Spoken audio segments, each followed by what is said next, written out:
Did you know Bhutan was featured in Hollywood movie Fantastic Beasts 3? Kingdom of Bhutan. Some of our most important magic has its origins there. They say if you listen carefully enough, the past whispers. The election takes place in the Himalayan country of Bhutan, which is one of the most beautiful, extraordinary places in the world. Bhutan has given us such an opportunity for our incredibly talented designers to stretch their imaginations. One of the things we were asking David from the get-go is this place that we're in, this village, is it magical? Yes, it is.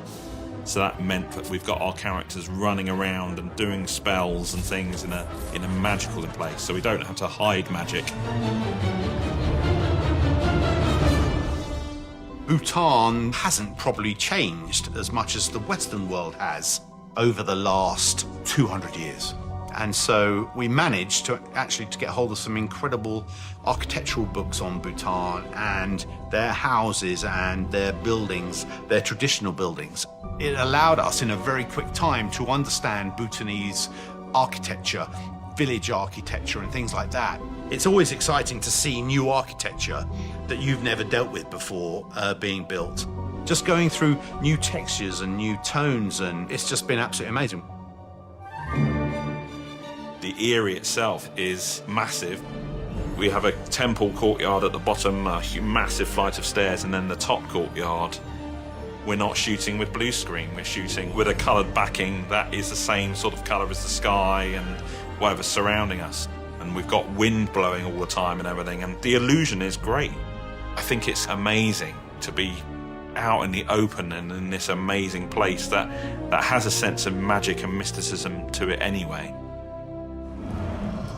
We're using the destruction of the blood troth between them at the end as a way of putting ourselves into the White King's Cross in Deathly Hallows Part 2. We're doing that with our eerie temple setup. So as the troth smashes and tumbles to the floor slowly, in that beat of a second that the troth takes to fall from there to there, Dumbledore and Grindelwald go at each other like you've never seen before, and we're going to try and come up with ways of seeing macro, travelling along spells, and how those spells are kind of like beautiful sculptures in the air. If you throw a spell, we have kind of animated what's coming out and where does it land, so we could fantasize exactly how this is going to work out. One of the things, seeing him in the duel with Jude, there was a balletic quality to that movement that was so compelling and jarring and unique. And an effortless power to Dumbledore's abilities in conflict. The fight team, the stunt team were really open to listening to my ideas and suggestions. Funnily enough, who I think is a great physical embodiment of someone who...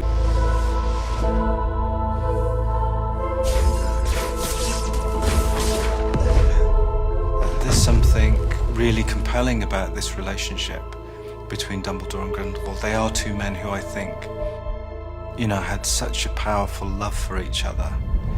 And in this movie, Grindelwald at the end. Who will love you now, Dumbledore? I hope that sort of resonates in that moment. Favoured dangerous men. If by tea time all of us are still alive, you should consider our efforts a success. Mr. Kowalski. My pleasure.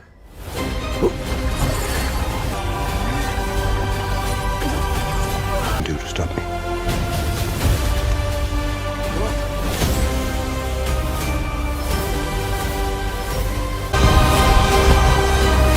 Off to save the world, are we? Not to worry. You'll be perfectly safe. Our war with the Muggles begins today! How will we fulfill our destinies and transform the world?